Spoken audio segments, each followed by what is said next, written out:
Student, তোমরা যারা উত্তরবঙ্গ বিশ্ববিদ্যালয়ের অধীনে 4th সেমিস্টারে মেজর রাষ্ট্রবিজ্ঞান বিষয়টি নিয়েছো, তাদের জন্য আমি আজকে একটি পেপার নিয়ে আলোচনা করছি।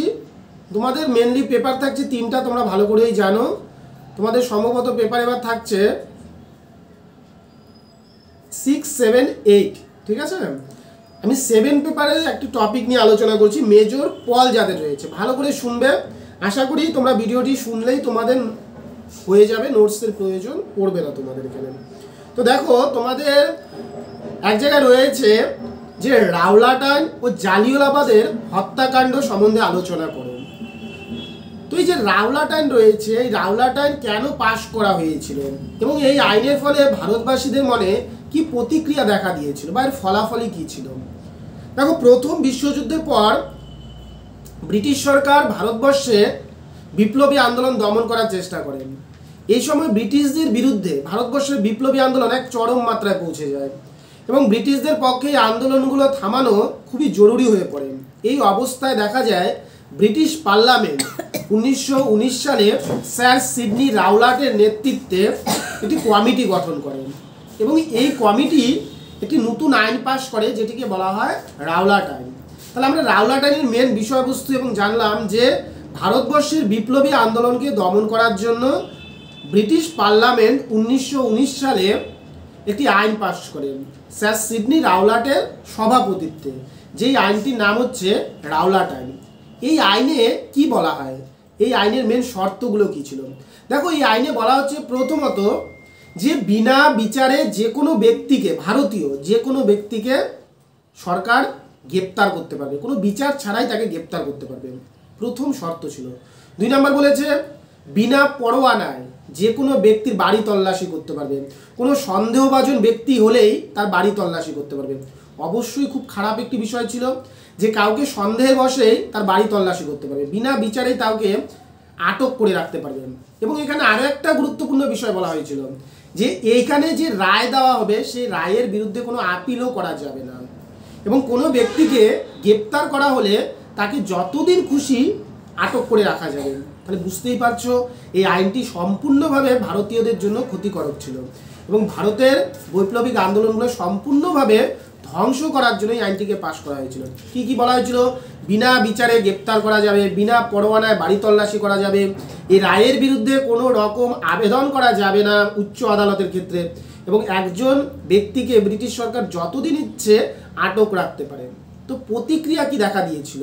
স্বাভাবিকভাবে দেখা যায় এই আইনের বিরুদ্ধে সমগ্র ভারতবাসী ক্ষোভে ফেটে পড়ে যে এরকম একটা আইন কী করে ব্রিটিশ সরকার পাশ করতে পারেন, যেখানে গান্ধীজি বলেছিল উকিল নেই, ভকিল নেই, দলিল নেই। এই আইন সম্বন্ধে বলেছিল যে উকিল নেই, ভকিল নেই, দলিল নেই। হ্যাঁ, হিন্দিতে তিনি বলেছিল উকিল নেই, ভকিল নেই, দলিল নেই, ঠিক আছে।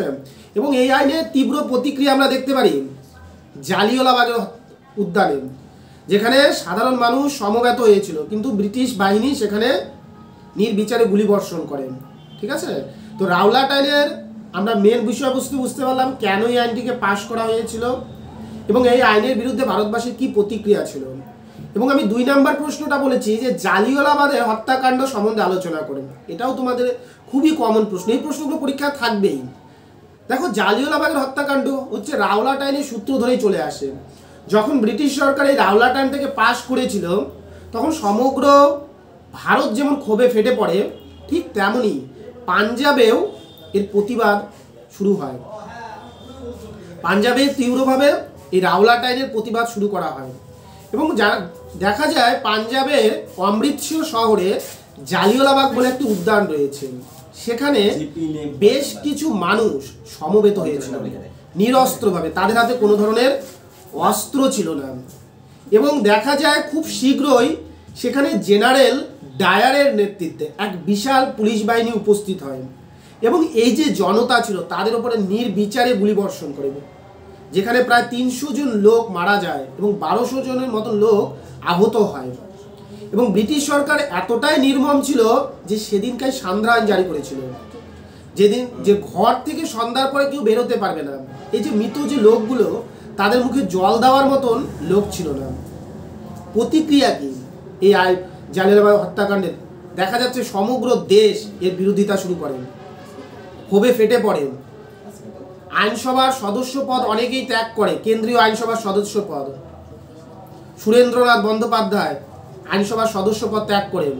ভারতের যে বিভিন্ন পত্রিকাগুলো থাকে, অমৃতবাজার, কেশরী, নিউ ইন্ডিয়া, ঠিক আছে, এই যে পত্রিকাগুলো, এগুলোতে এই হত্যাকাণ্ডের তীব্র সমালোচনা করা হয়, ঝড় তুলে দেওয়া হয়।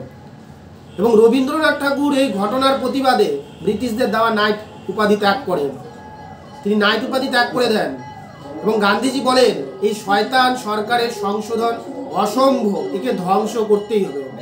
এই শয়তান সরকারের সংশোধন অসম্ভব, একে ধ্বংস করতে হবে। শুধুমাত্র ভারতে নয়, ভারতের বাইরেও এই হত্যাকাণ্ডের তীব্র প্রতিবাদ করা হয়। ব্রিটিশ প্রধানমন্ত্রী উইনস্টন চার্চিল এই ঘটনাকে ঘৃণ্যতম ঘটনা বলে তুলে ধরেন।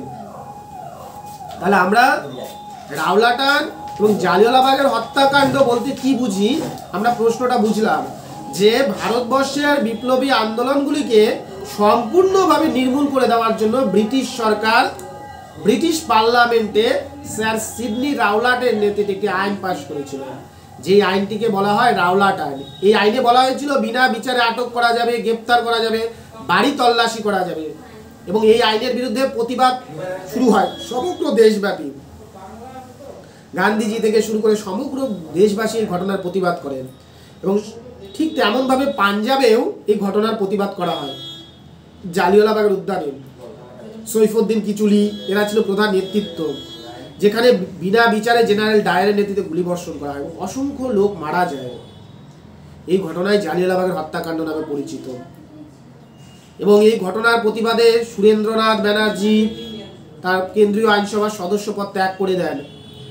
মারাঠা, কেশরী, নিউ ইন্ডিয়া, এই যে পত্রিকাগুলো, এগুলোতে তীব্র ঝড় তুলে প্রতিবাদ করে। রবীন্দ্রনাথ ঠাকুর নাইট উপাধি ত্যাগ করে। ঠিক আছে, তাহলে আমরা 4th সেমিস্টার মেজর পল যাদের রয়েছে তাদের ক্ষেত্রে আমরা রাওলাট আইন এবং জালিয়ানওয়ালাবাগের হত্যাকাণ্ড প্রশ্নটা করলাম। সবাই চ্যানেলটির সঙ্গে যুক্ত থাকবেন এবং যারা ভাবছো যে আমাদের এই নোটসগুলো প্রয়োজন রয়েছে বা ক্লাস দরকার রয়েছে, তারা অবশ্যই আমাদের দেওয়া নাম্বারগুলোতে যোগাযোগ করবেন। দেখো, একটি বিষয় কি, পরীক্ষার আগে নোটস নেওয়ার থেকে আগে থেকে ক্লাসগুলো করা অনেক উপকার। কারণ দেখো, আমরা সিলেবাস প্রায় 50 থেকে 70% সিলেবাস প্রায় কমপ্লিট করে দিয়েছি। তাই সবাইকে বলবো, সবাই যুক্ত হও আমাদের চ্যানেলটির সঙ্গে এবং আমাদের দেওয়া নম্বরগুলোতে ফোন করে তোমরা ক্লাসগুলোতে ভর্তি হয়ে যাও। ধন্যবাদ সবাইকে।